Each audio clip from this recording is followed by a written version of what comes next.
You're listening to Well Met, a Hearthstone podcast brought to you by BlizzPro.com.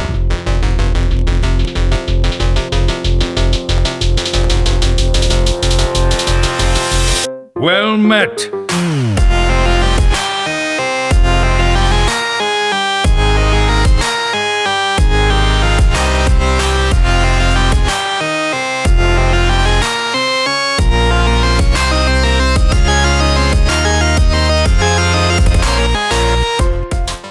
Hey everybody, welcome to episode number 67. Can you believe it? 67 whole episodes of Well Met. We are a Hearthstone podcast from BlizzPro.com.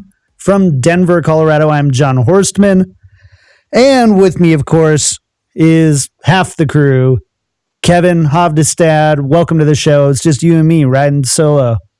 Yeah, I feel bad. JR's got some family stuff on the go. We wish him and all of his family really well right now. So going to be just the two of us hanging out, which is okay. You know what? We have a good time when we do this, just you and I. We do. It's fun. It's like Han Solo and Chewbacca together again in the Millennium Falcon. It's going to be a good time. Han Solo or Chewbacca in this analogy? Just curious. All I'm going to say is I would need a lot of from you for the next 45 minutes. Understood. Mine's not as good as that, so I think we might have to talk about a role reversal here. You know, just because Chewbacca didn't get to be Chewbacca because he made a better Chewbacca sound. You realize that, right? Okay. I like where your head's at. This is good. I can work with this. All right. Well, before we get started, of course, every week we talk about our weeks in Hearthstone, and let's start there. Kev, what were you up to this week? Not a whole lot to say, unfortunately. I played a little bit kind of as I had time. I've been really focused on trying to get up to level 25 in Overwatch on both PC and Xbox to be ready for the launch of competitive mode over there. But I've played a bit. I've peaked at rank 6, I think, for the month. And I've just been kind of up and down, mostly playing Cthulhu Druid because I've been really enjoying that deck. It's fun. And well, it's good, right? It counters a few things, but not everything. And it feels like you play a game that doesn't entirely revolve around, did I slap down the best possible card on turn 1, 2, 3, 4, right? It's not the aggro shaman. Yeah, because you ramp up those, and then you slap down the best card on turn 4, 5, 6, 7. I get it. Yeah, slightly. I'm with you. A little different, a little. Yeah, okay. What? But fair bit of that, and like I said, I've still been trying to get back into Arena, just trying to kind of mix things up. So I'm averaging 6-7 wins on Arena right now, which is good because it's basically paying for itself and lets me kind of enjoy that. But yeah, it's been rough, and I think more than anything, just the amount of grinding it takes to get up ladder right now is frustrating me to a point where, when I log back into any other Blizzard game after being away from it for a period of time, I'm still the same rank I was when I left. I just get to keep working on getting better. And in Hearthstone, I'm never getting better because I'm always just focused on get to the next higher rank because I want to get more dust at the end of the month or whatever. It doesn't feel like I'm ever being rewarded for my skill. Sure. I'm going through something pretty similar. I've kind of given up on Hearthstone this month. I'm watching a lot of it, and I'm paying attention a lot to Reddit and forums and the articles coming out, but I'm not actively spending hours a day playing it like I normally am, just kind of chilling back and just kind of getting a sense of the scene and where it's at. It's a really interesting time for Hearthstone, and we're going to talk about that later. But that's kind of where I've been, just kind of relaxing, playing some Overwatch. It's summer, man. It's summer vacation. We shouldn't be grinding too much. We got to sit back. I actually got something called a Game Vice for my iPhone, which is a full-on, basically turns it into a Vita a little bit. Oh, and there's nice. a lot of There's a couple of Game Boy games and stuff like that that are on iOS, and so I'm going through those again. There's a couple emulators and things. It's really fun, and I'm a little bit addicted. When I get ready, get in bed, and I usually play a couple of games of Hearthstone, I decide to play a little Zelda or something like that. Right. So. And I mean, I get you, right? Like, that's my thing is the only time I'm spending on Hearthstone right now is when I'm on my iPad and can't be playing any other games. Like, if I sit down on my computer right now, the last thing I want is to like load up Hearthstone and stream it all night because it's not a lot of fun right now. And I know that that's probably just like a mixture of burnout. I don't love the, exact meta that we're in right now.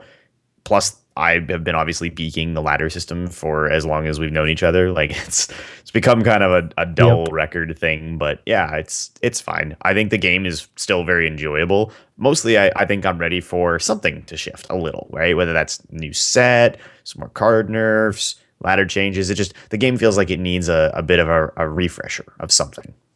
Yeah, and I'm having a lot of fun with Hearthstone. There's just some games that I'm having a little bit more new fun. Overwatch, right? Zelda, like games that I haven't gotten to play in a long time. But it doesn't mean like, to their credit, right? They generally do this. They get kind of to a place where a game has sort of become predictable, and then they try to shift things a bit. And that was a big part of why Hearthstone was doing such a good job with the regular content updates. Standard felt super good when it first came out. Big new set with a really cool new theme. Like, we were very happy when Old Gods came out. And I think now we're just starting to sort of, as the novelty of Old Gods has worn off, now we start to realize, like, yeah, I still don't like the way the ladder works. I'm still not having as much fun as I could be once the new stuff has kind of lost its luster and the meta becomes kind of figured out. Right. I agree. Two quick things before we jump into the news this week. Number one, we will not be having a show next week. Kevin, did you know that besides BlizzCon, we've had a show every week for 67 weeks straight? Yeah, it's a little crazy. Like, I was trying to think, when was the last time we took a break? Did we take time off for Christmas? No. Did we take them off for New Year's? No. We just powered right through. We've recorded on holiday weekends. Doesn't matter. But for the first time, and even BlizzCon, really, I mean, we did podcast related stuff that whole weekend. We just didn't record a show. Right. This is the actual first week we're going to not work on Well Met. We're going to take a 1 week like summer hiatus, have our respective national holidays, our long weekend, just kind of go do other things and come back hopefully with some new energy as we get into the like high 60s, low 70s in terms of episodes. Right. So, yeah. So don't be here next week if you are expecting to tune in live. And sorry, we won't have anything on the audio feed next week. So, and then the second thing, this one's for me personally, but we're actually talking about BlizzCon and in chat. But if you guys have been kind of following the stuff I've been doing, I've been hanging out with Pat Crane over at Well Met it's an all Blizzard podcast. I've guested there a few times, and it's a giant community. That whole podcast has sprouted the largest WoW guild in the whole world. They've got just an insanely talented group of individuals. And last year, they did something called the Well Played Party at BlizzCon, where people were just hanging out. There were prizes, really well-known personalities in the Blizzard universe. There were some devs hanging out. There's a lot of people. And so they're doing their Kickstarter for that again. And I'm going to be doing a fundraising stream for that with Pat Crane on Wednesday, and it's going to be Hearthstone. And if you've ever been to a stream with Pat and I, it can get pretty rowdy and I think pretty funny. So if you want to come hang out, it's Wednesday night, 7 p.m. Pacific Standard Time. I think we're at twitch.tv/wellplayedparty, but that might change. So stay tuned on my Twitter if you want to hang out for that. And just on that note, I guess it's worth mentioning we probably will all be at BlizzCon again. Well Met will be doing stuff. We'll be doing handouts and giveaways again. Hopefully a chance to meet some more fans, sign stuff for people. That was such a cool opportunity last year with Con Before the Storm. We haven't made any official plans or announcements for this year yet, but I'm pretty sure that all three of us are going, and now it's just a question of where and when do we throw down with the Well Met family at BlizzCon? And the answer is all the time. We're going to be throwing down with the Well Met family all the time. Let's talk about some news. This week in Hearthstone, Heroes of Warcraft. All right, news this week, a little bit quiet, but also not totally quiet. Before we go, though, we first want to give thanks to, what is this, Thanksgiving? We want to thank our friends of the show, Martin Z, Albert T, The Real Ben, and Coral. Thank you all for your support of the show. We couldn't be doing it without your and all of our patrons' support. If you want to know more, head over to patreon.com/wellmetpodcast. Figure out how you can get in the crew and hang out with us for the month of July. Now, let's talk about Twitch. So, Kevin, you're in trouble because you can no longer viewbot your Twitch stream for the additional 5 or 6 viewers that we normally get when we stream. Yeah, pushing me up from my usual 3 to an overwhelming 8 or 9. Yep. That's not the problem, for the record. There are definitely people out there in the community who have been using viewbots for a very long time. And it really is kind of unfortunate because the whole Twitch ecosystem really is reliant on the legitimacy of those numbers, right? We talk all the time about how impressive a stream is when there's a tournament on that gets massive viewership, or an individual who's very popular because they have a very well-viewed stream. And those criteria become factors in things like who gets partnership status with Twitch, which is something that, individually none of us have because we don't stream enough and we don't have a large enough audience. It's a huge ordeal to get into that program, like 500 plus people watching your stream and streaming like 10 minimum, probably 20 plus hours a week is sort of the baseline.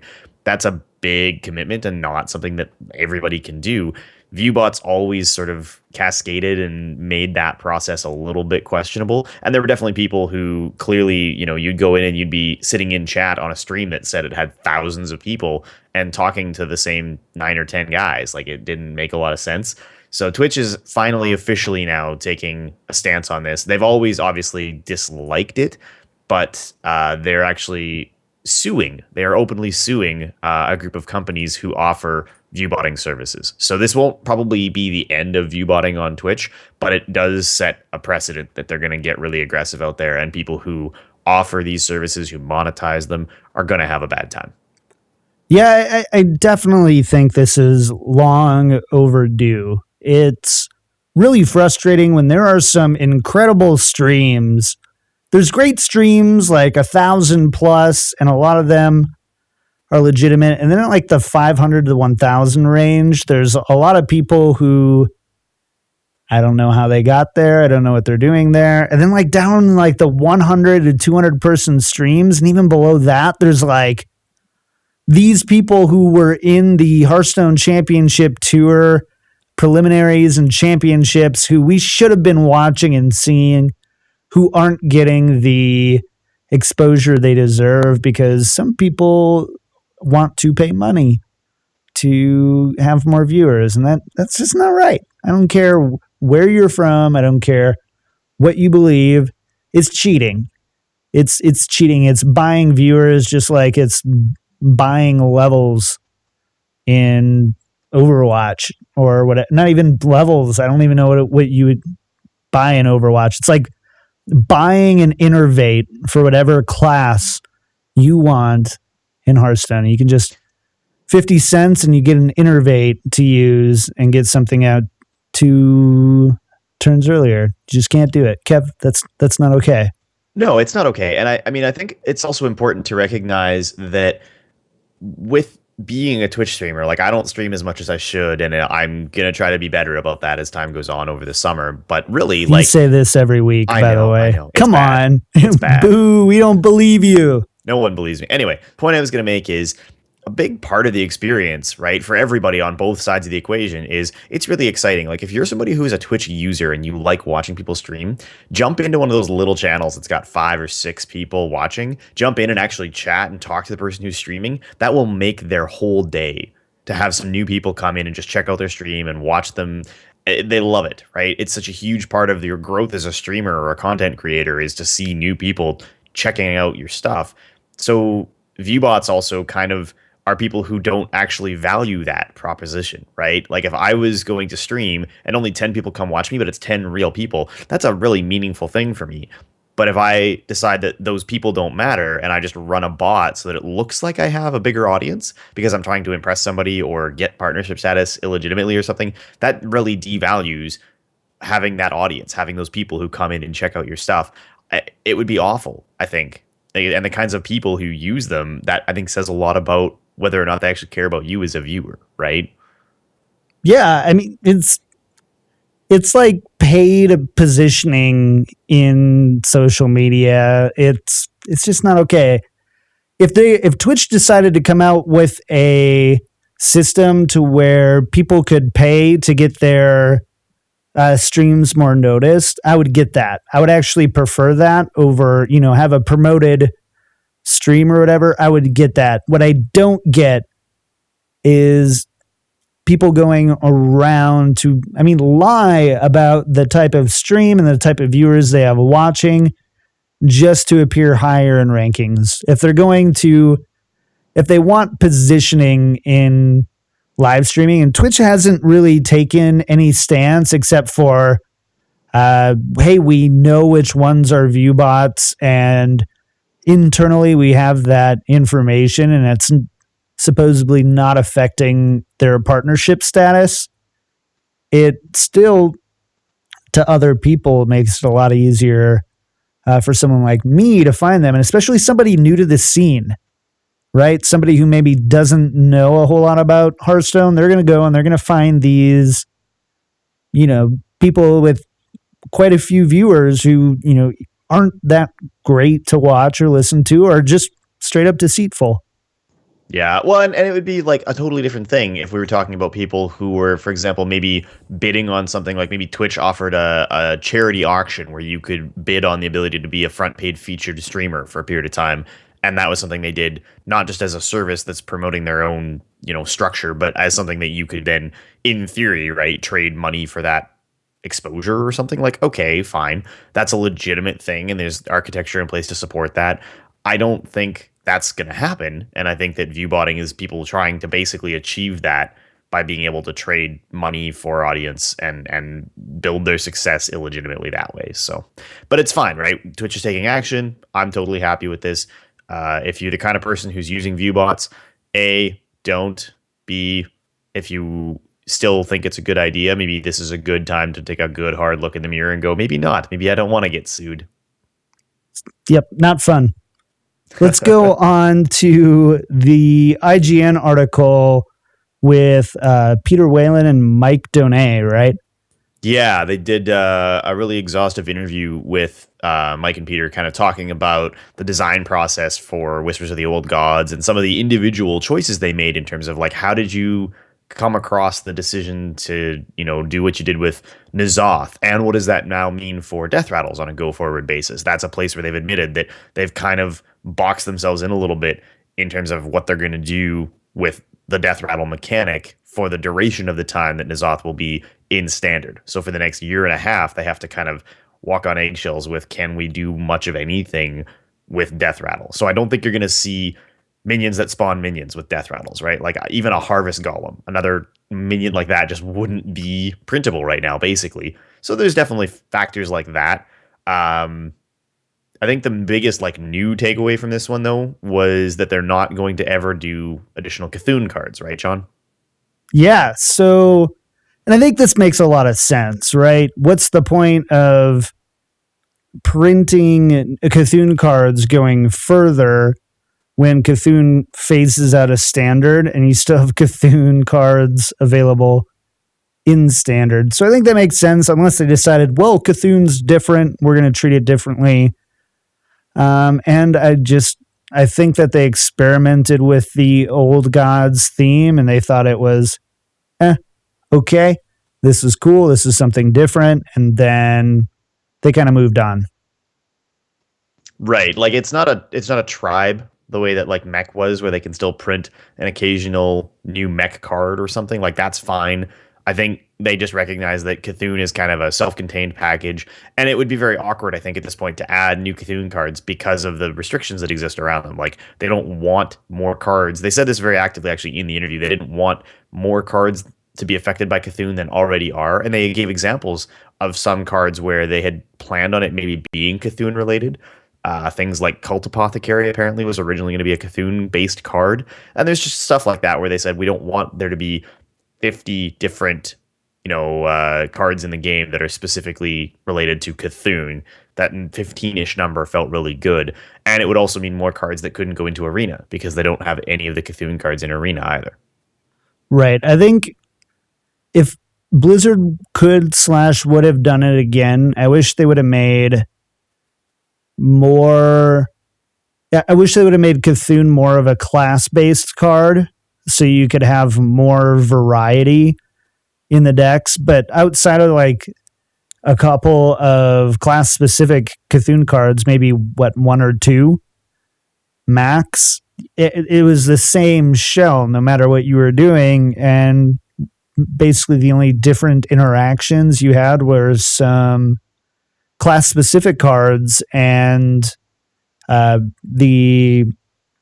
couple neutrals or whatever. And it wasn't, we called this way back when we started talking about Cthulhu as one of the really potentially draining things about Cthulhu is even though there's only 16 of those cards and only like 8 of them neutral, it means you have the whole other half of your deck to fill out. It's still going to feel very similar from class to class to class. And it definitely has. And I would hope in the future they would make it more class specific. And maybe you kind of flip that and do the other way around and you have maybe 5 or 6 strong Cthulhu cards and then maybe a couple neutral cards so that each Cthulhu archetype stays different. But even then, if you do that, then they just all run those cards anyway. And it's just, I don't know. Cthulhu was really cool. I'm glad. I think it's a cool deck, and I'm glad to see that it stayed semi-viable. It's definitely helped new players get a competitive deck faster so that they can play on the ladder and grind out new cards, which is also something that I think is incredibly healthy for the game. But from a pure competitive standpoint, card design standpoint, I'm pretty thankful that we're not going to see Cthulhu beyond these next 2 years.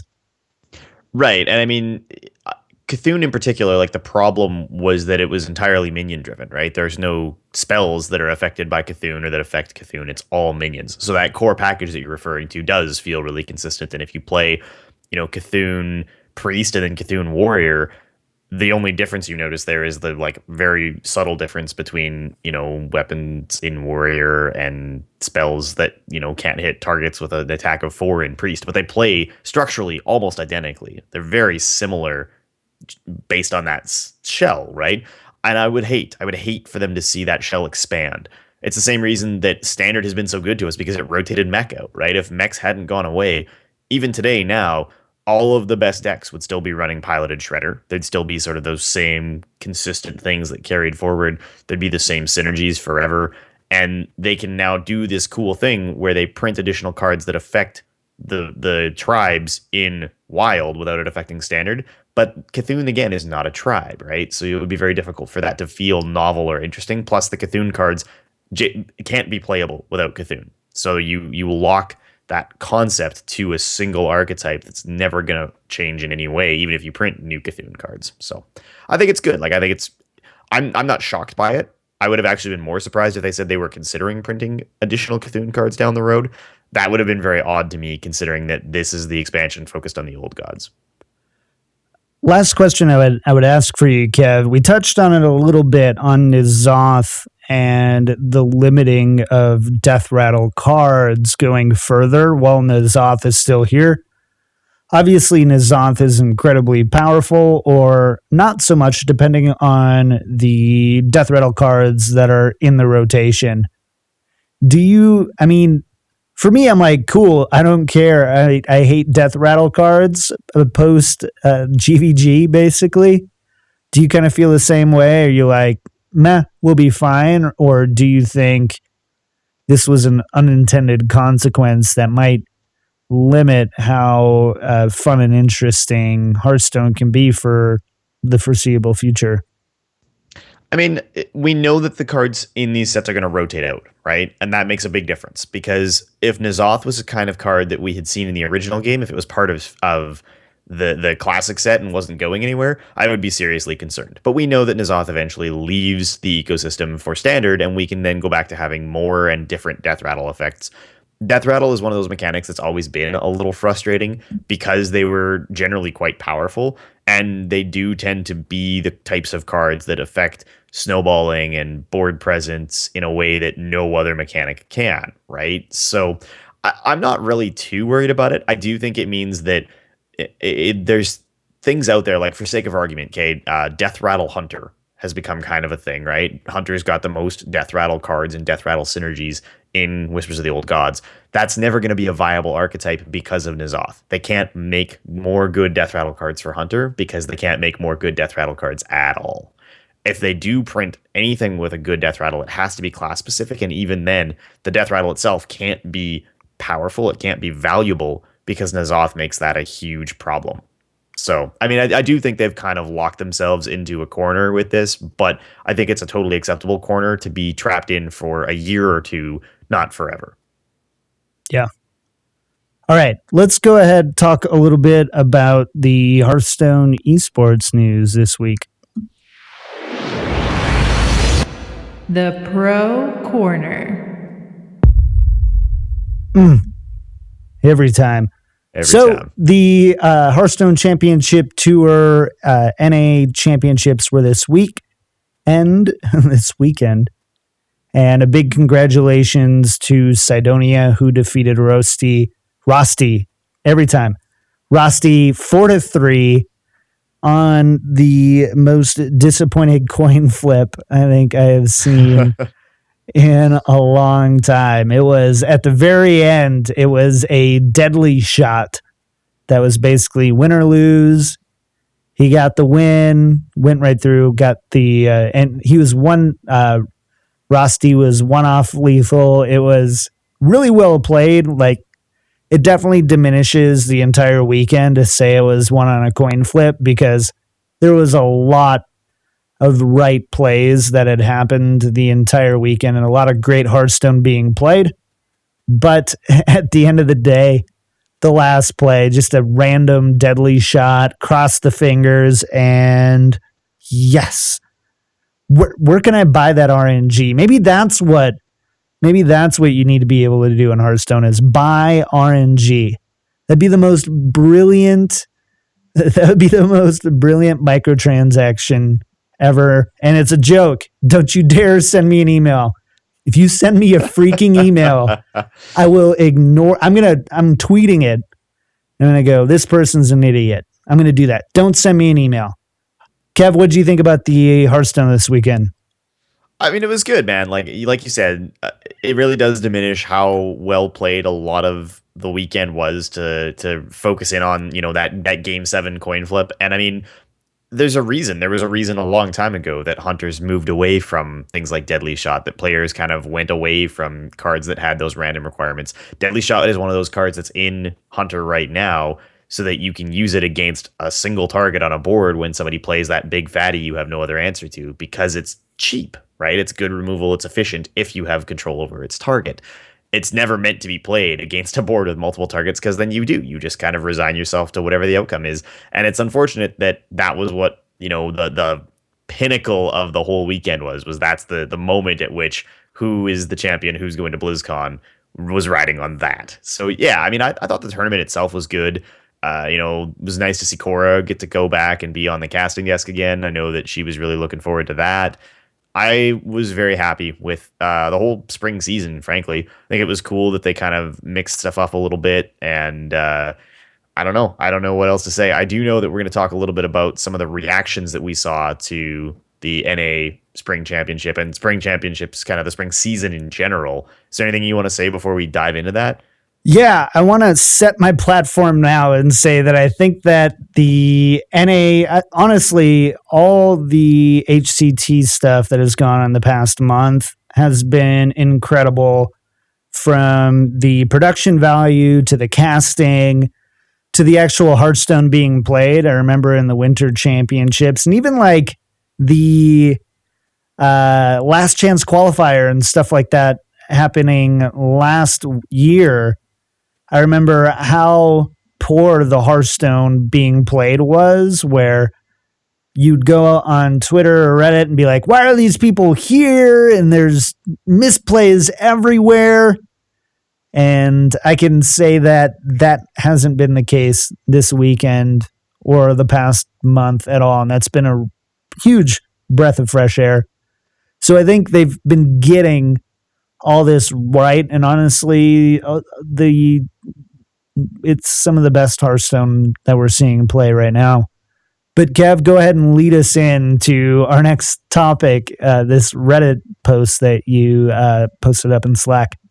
Right. So we do keep a very constant eye on community perception of what's going on in Hearthstone and in the Hearthstone Championship Tour, especially because it's something that we talked about this a lot at the end of last year. If you were a listener to the show back in those 30s and 40s episode numbers, you'll recall we were very critical of how they needed to change competitive Hearthstone into 2016 and beyond. We needed to see more storylines. We needed to see them move away from just inviting the same players all the time, because there were players who weren't great who were getting invited because they were popular streamers. Maybe they used Viewbots, right? Like there was all kinds of stuff about it that just didn't feel really good. And when they announced the details for 2016, we were ecstatic. Like we were thrilled. They had hit basically every major note that we had spoken to, not because it came up on the show, but obviously they've done a good job of listening to the community, identifying that feedback and saying, okay, these are the things people are upset about. Going forward, let's have a better kind of year-long storyline. Let's talk about the history of these players more. Let's get new blood into the system and make it so that you have to earn your spot in the qualifiers, the championships, in BlizzCon. All totally positive. But now we're starting again, and this is kind of funny. It's the same conversation we were just having about kind of being a little burnt out on old gods and the state of Hearthstone. People are getting a little, I think, burnt out on the state of the competitive scene. And so the commentary that we're reading in the community is people are really not loving that they're watching the same decks being brought to the tournament scene that they see on ladder every day. There's no tournament tech. There's very little class diversity. Every player has a shaman deck. Every player has a warrior deck. Those decks are almost identical.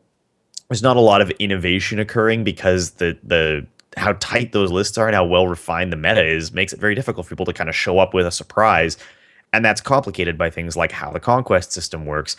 And I know we've talked about this at some juncture previously, the fact that they're sharing all the players' deck lists in advance. So when you as the player are getting ready for the tournament now, you can see what all your opponents are bringing and all of the specific tech choices they've made. So that does make it a little bit more difficult to kind of hide a clever tech or show up with something surprising, because everyone's going to see it, half a week or a week out. So, John, I mean, I guess let's go through this. Let's kind of just one at a time go through this stuff. People don't love the decks. They don't love the decks. The keywords you're seeing when people describe the decks being brought right now to HCT tournaments are boring, annoying. They're mad that they're seeing the same classes, the same rosters. Talk to me about that. What do you think? Yes. Yes. I mean, you cannot, I don't even think it's an argument that the amount of decks that we are seeing right now is pretty uninspiring and really doesn't lack hardly any diversity at all.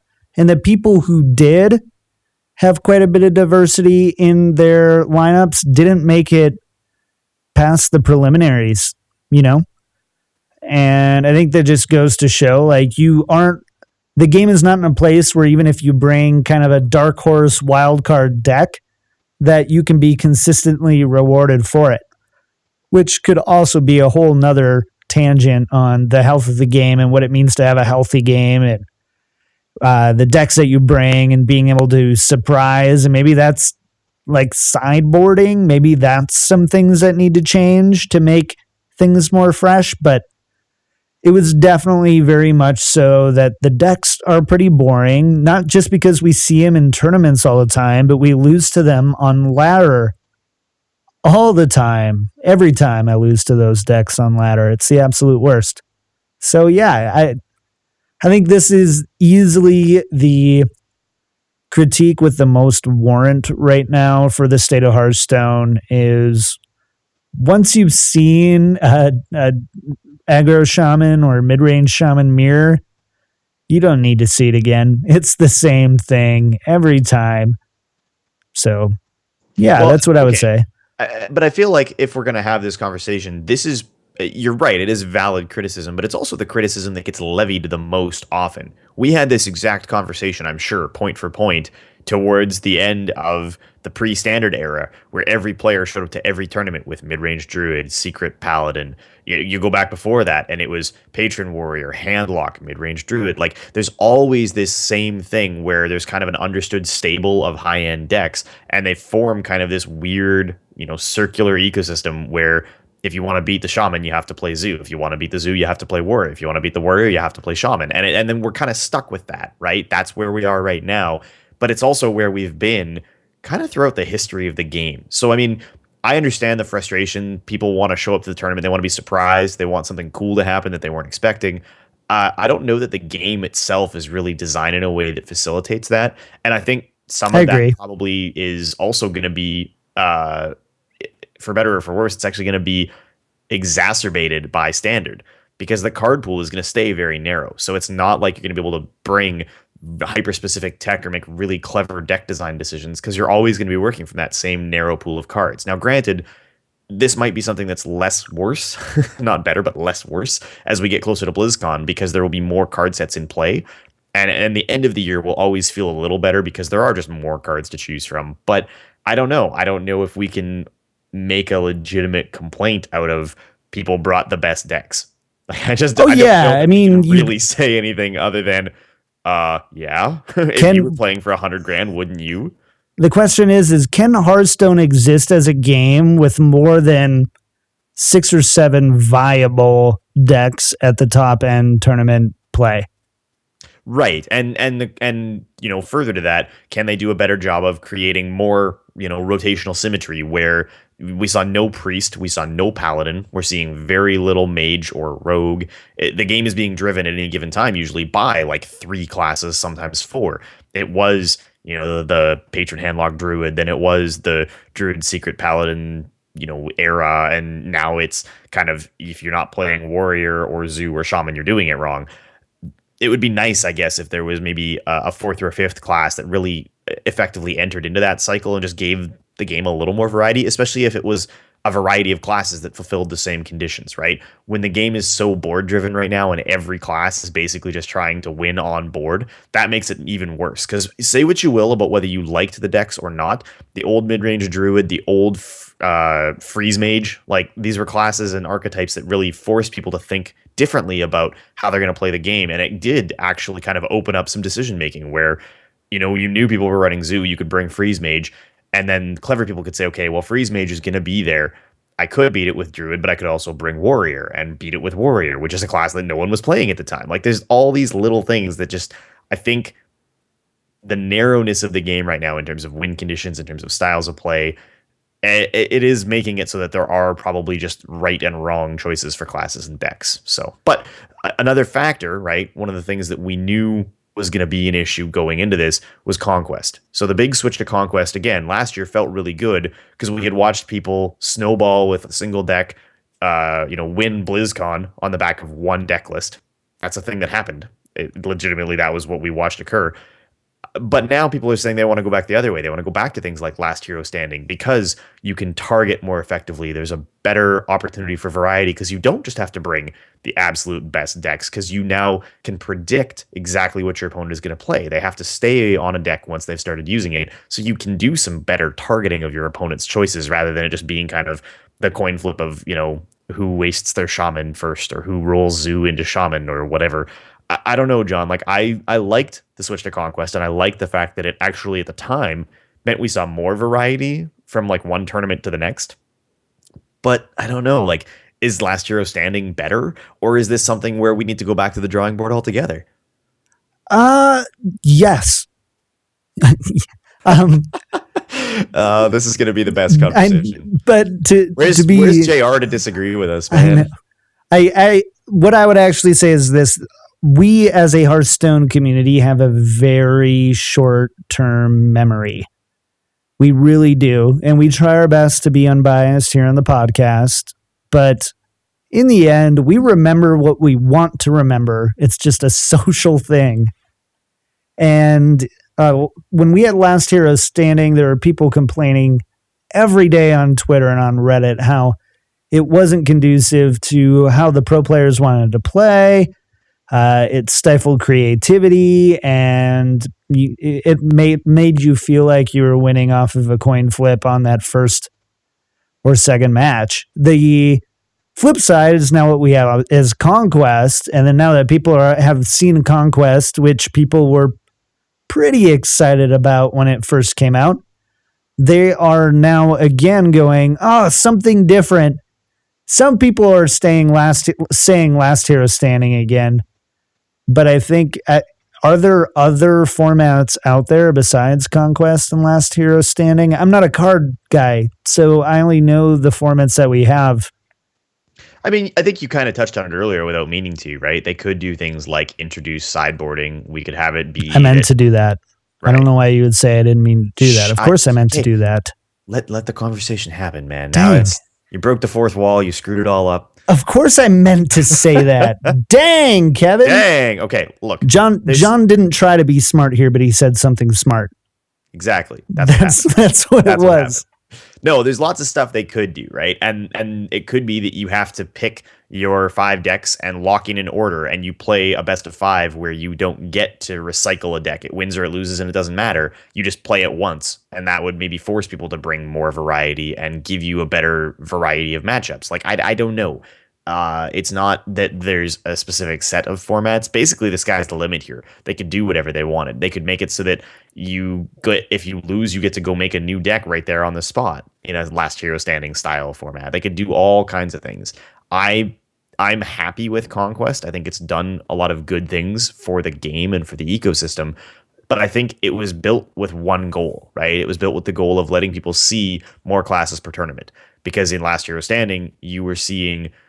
in some cases, you saw one player play one deck, and you saw them play it 3 times and win with it, and that was the end of the tournament. And that wasn't interesting to people. They wanted to see more variety. So I think we have to do something that retains that variety and keeps things interesting. It doesn't allow anyone to win a tournament on the back of one class or one deck. But having said that, I think, there's lots to be said. For example, maybe you bring a certain number of decks to the tournament, but maybe they don't have to be different classes, right? What's to say that we have to have a one class limit? Like, why can't you bring 2 Druid decks to a tournament? That's something that's never been tried. It's hard to say, right? I think we'd have to see what exactly it is that people actually want here versus just railing against, I saw the same deck I saw on ladder. So that's a factor. And to be fair, some of this, like we said earlier, I think comes back to sharing the players' deck lists in advance, right? This is something that people have talked about a bunch. It's maybe not the greatest idea in terms of keeping people from knowing what's going to happen, being surprised the day of, seeing that cool tech. That's not something that really works when you publish the deck lists and every media outlet has them the week prior to the tournament. Is that, like, do you think that's just to prevent cheating, or like, why are they doing it? I don't know. Probably. It's not as exciting to watch, but it is more fair to have everybody's deck lists ahead of time. Kind of, but then it's not, because then the people who have the most time to read up, or who are the most skilled in memorizing and preparing for deck lists and can put that time and effort in, have the distinct advantage. At the same time, the other way, when they weren't, you would have players who would sit on stream. You'd have players who are playing in a tournament saying they're preparing for a tournament, playing decks that they weren't actually going to bring to the tournament just to throw their competition off. So it was just kind of a giant game. And maybe Blizzard was just kind of like, we want to take the game out of that and center it back on actually playing Hearthstone. And it does do that, but more than likely, I think it has to be cheating. I think it has to be something to do with specific players being able to get more information outside of the actual event that caused them to do this. And I tend to agree. This is where we're going to run the 30-second mid-roll ad for well-met tournament mode.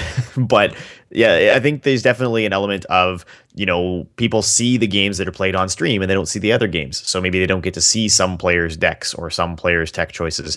And that's not as interesting, right? You lose out on that and only maybe find out about it later. Or there's the arms race to try to get pro players' deck lists. And you know what? I don't know. I've never thought to ask.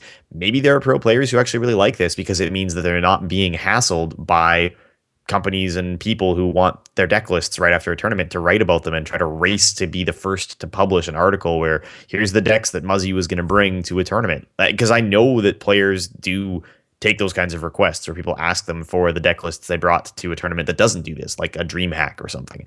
That's, who knows, right? Like I've never even thought to ask, but I do think there's a lot to be said for what it does to the viewing expectations. And you're right, it does kind of change the nature of the tournament when, a player who's really organized, who really does have good memorization and analytical skills, maybe they take the time with that time in advance, knowing their opponent's deck lists for that first round to practice the matchups against those exact decks. Like it's hard to say. I think it does kind of change the nature of the competition a little bit. I agree. Is there anything else? What else do we? The only other thing I was going to touch on, because it's a complaint that again was brought up, is a lot of people don't like watching unknown players. They don't like seeing a person for the first time. Get over it. At the first, spring championship or whatever. I think it's dumb. People asked for literally the opposite of this last year. They said, I don't want to see Trump get invited to every tournament and bomb out of every tournament because he's not as good a player as someone who's actually working on the game and developing the skills and learning the new cards. And that there's a big difference between a streamer who plays the game for entertainment, whose name or someone who even is a good player, but has transitioned into working in the industry or being a commentator. Guys like Savitz and Raynad, they're not ever going to win a BlizzCon. They're never going to go that far because that's Savitz is good. He's take that good. back. He's super good, but he's not even going to play. Savitz can do it. If he wanted to, though, he could do it, Kevin. He's not even going to register to play. Oh he's just going to commentate. Savitz, I know you're listening. Cut the casting. Go to play. Prove Kevin wrong. Hashtag prove Kevin wrong on Twitter. I love it. I'm going to be using that one. But yeah, no, I think this is a dumb complaint. And I think the only way you get new known players is by having unknown players, right? The names that got tossed around at these tournaments are going to be a big deal when they play a BlizzCon or win a BlizzCon. I would go so far as to say that no one knew who Firebat was before he won BlizzCon 2014. I don't think he was a quantity that anybody really cared about or had any understanding of. He was a guy who just played some video games. He was actually pretty good at a handful of other games before Hearthstone, but nobody knows or cares about that because they didn't follow his career. Yeah, he was very much hidden in the scene.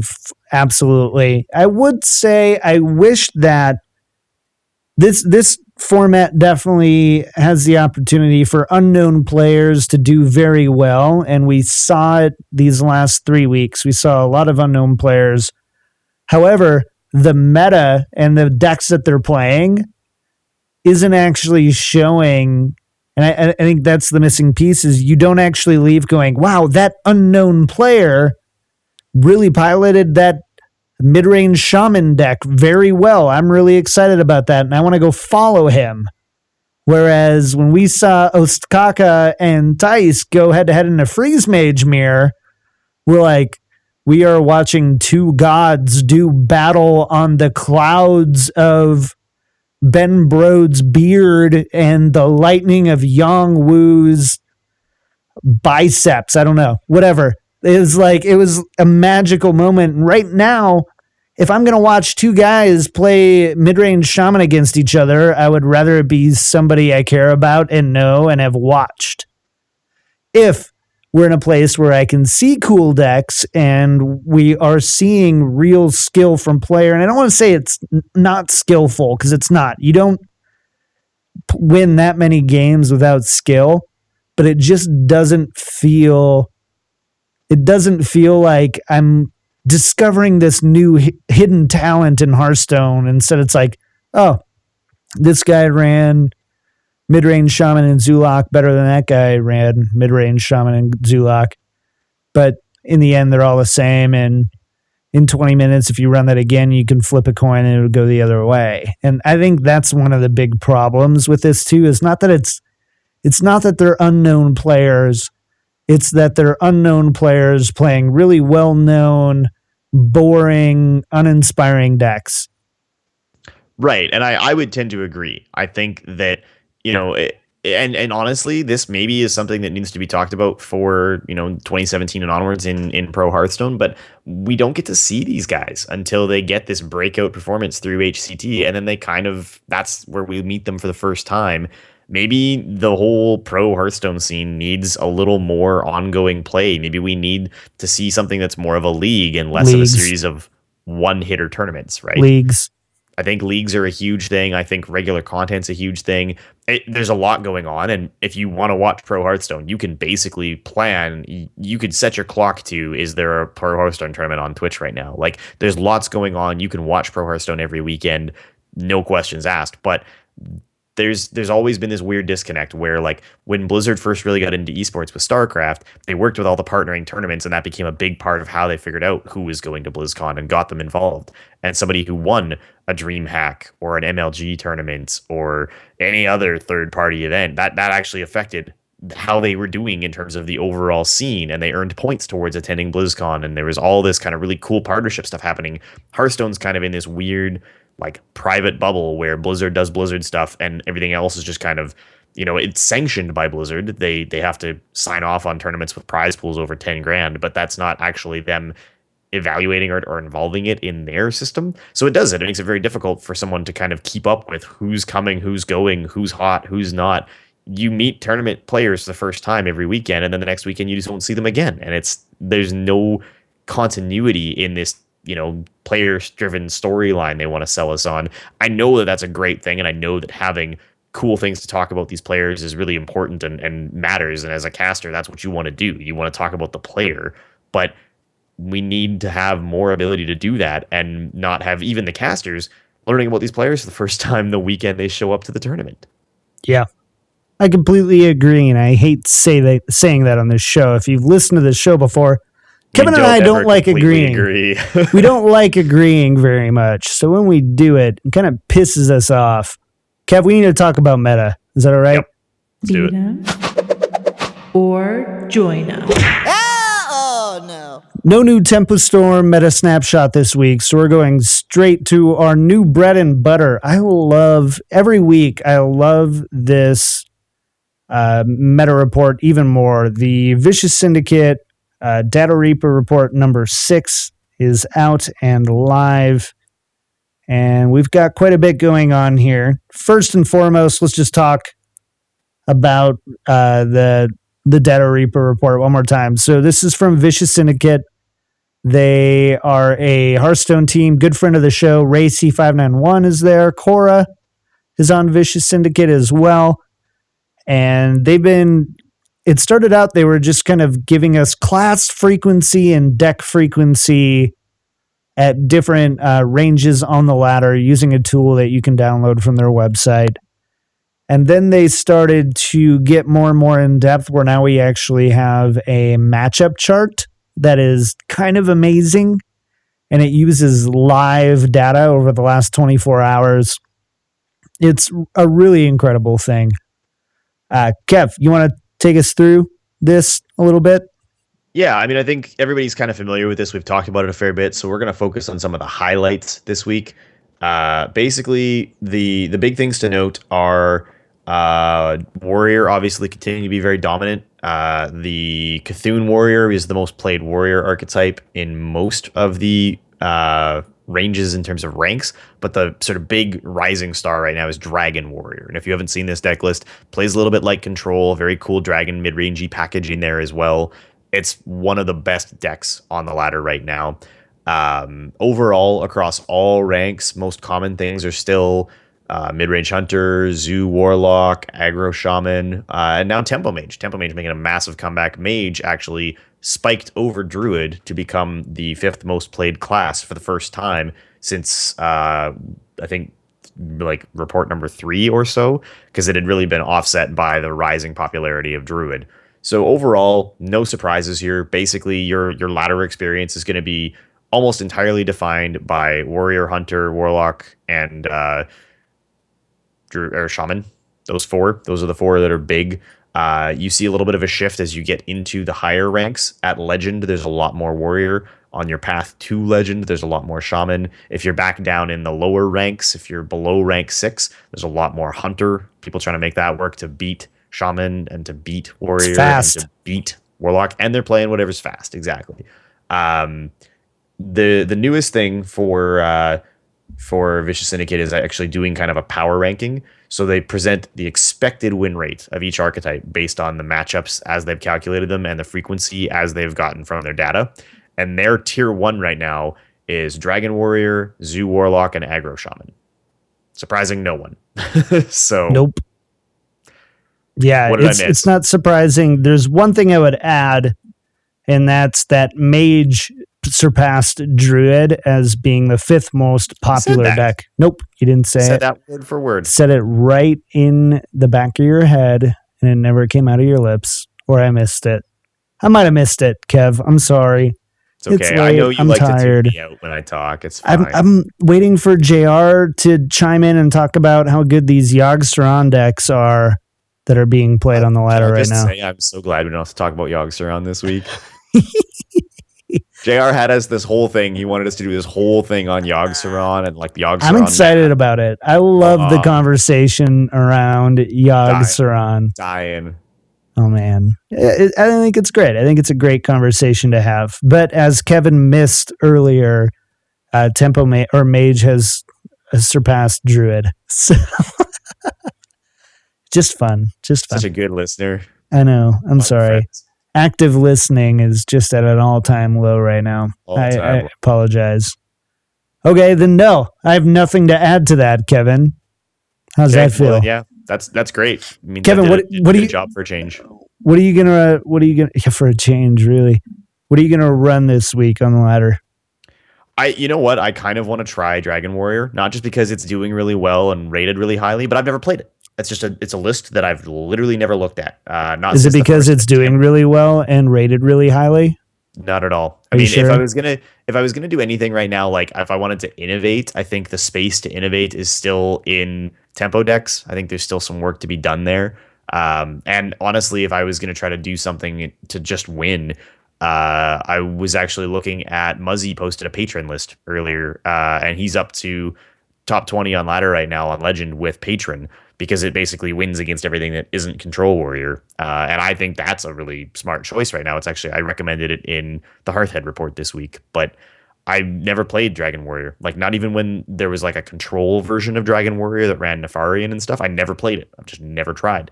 And I mean, Alex Strauss's Champion is one of those cards that's super good and feels like it should be massively powerful. So I kind of want to take it for a spin and just see, because I played a ton of Dragon Priest, getting Priest to 500 gold. Really enjoyed it. It was not fun because Priest sucks, but dragons are cool. You really enjoyed it, but it wasn't fun.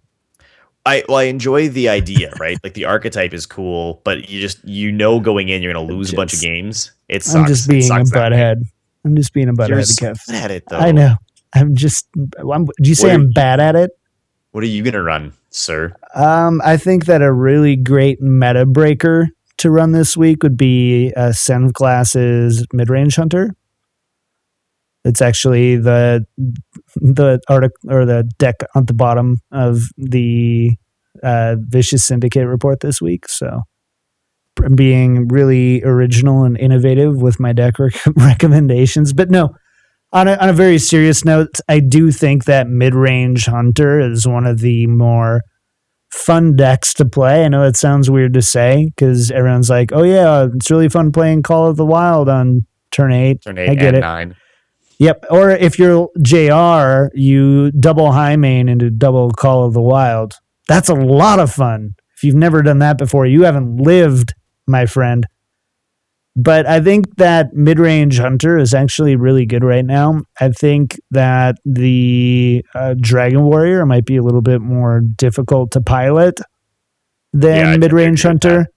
And so because of that, and because I'm not nearly as good of a player as anybody else who does a Hearthstone podcast, I think that makes more sense for me to run and play. So I think that's something that I would recommend for people to run. Although I would say if you want to have some fun on the ladder this week, Aircy posted a Secret Paladin list, I saw and it's back.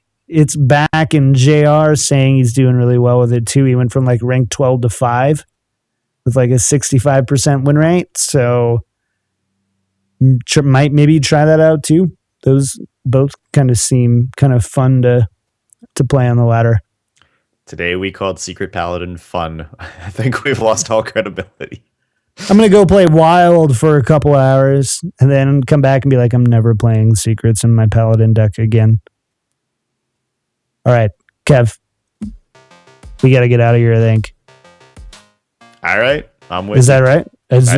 Are we missing something? I mean, we were gonna talk about the old gods, but at the rate that we're chattering, this would be a 2-hour show. We keep telling people we're going to do the 3-hour special, man. It'll happen. Yeah, I think it's a good time to get out, and I do want to take a moment as we're exiting today to once again thank our friends of the show, Martin Z, Albert T, The Real Ben, and Coral. You guys are stand-up awesome. We appreciate you so much. Thank you again for your support of our show. Thank you. What else do we got next? Tell people about emails, Kev, while I log in because my Patreon stuff didn't load into the notes. Well, yeah, so emails. We do appreciate getting emails, guys, and especially right now as we wait for a new set, we're kind of at a point where we're talking about like new set predictions and what needs to change in Hearthstone because things are a little bit on the stale side. So if you have a cool question or a topic you'd like to see us talk about, hit us up at wellmet@blizzpro.com with those questions, with those ideas. Keep them brief. The simpler and more direct they are, the better they are for conversation starters here on the show. But we could really use a couple of cool topics of conversation, and you guys come up with the coolest stuff. You've got the most interesting perspectives. We'd rather talk about your ideas than have to just make something up of our own. Absolutely. Patreon. We just thanked our friends of the show, but we did have one new patron this week, Shane E. Thank you so much. Welcome to the WellMed family. If you want to know more, head over to patreon.com/WellMedPodcast. We're about to jump into July here, and it's a great time to get involved with the stuff we're doing this summer. And iTunes reviews. If you like the show and want to post publicly how much you like it, you can do that. Head over to iTunes and leave us a 5-star review. We'll say your name on the show. Like these lucky people here. PJCR, PJCR, capital NMNER. PJCR. And then we've also got Projects Only from the USA. And then Contaminant from Canada, Kevin's alternate iTunes account. Thanks for leaving that review, Kev. I'm just kidding. Not Kevin's alternate. Thank you guys so much for that. Shoutouts this week, Kev. Nothing big. I do want to, apologize that we're not going to be doing a show next week for July 3rd. I'm going to spend the holiday long weekend out visiting with friends and family, and I'm really looking forward to the first week of just kind of taking a whole weekend off, having a Sunday night free.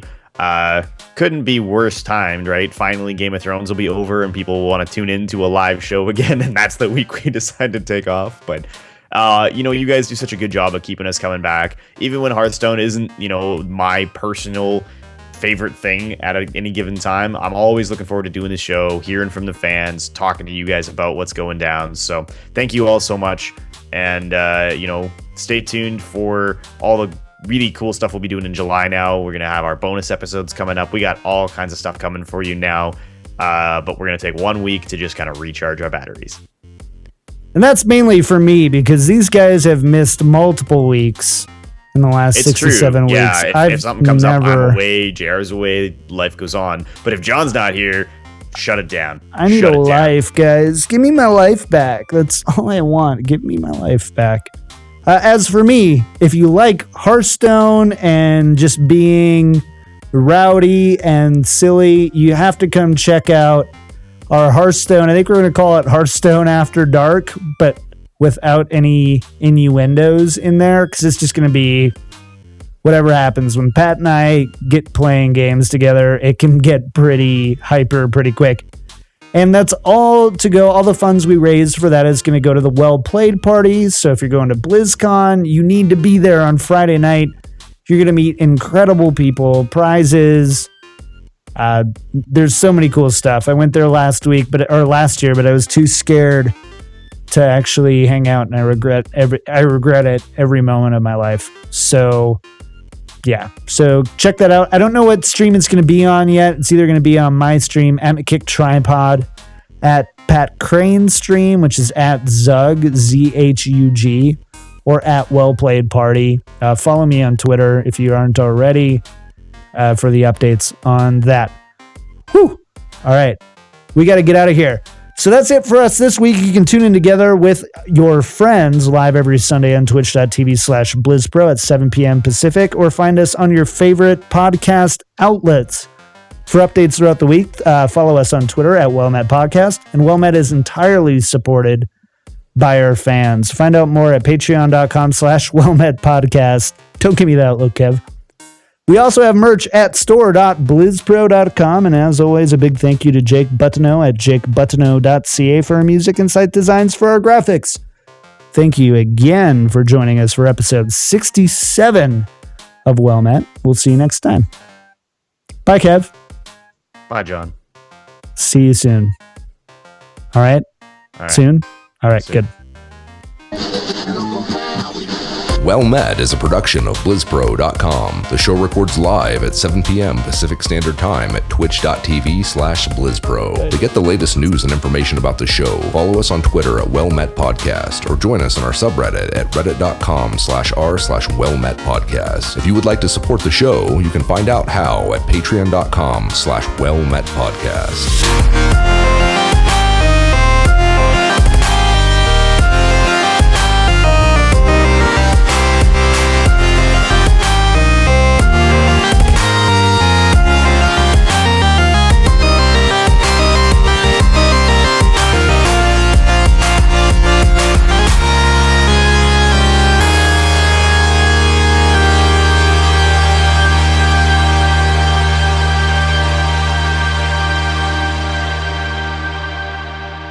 Oh God.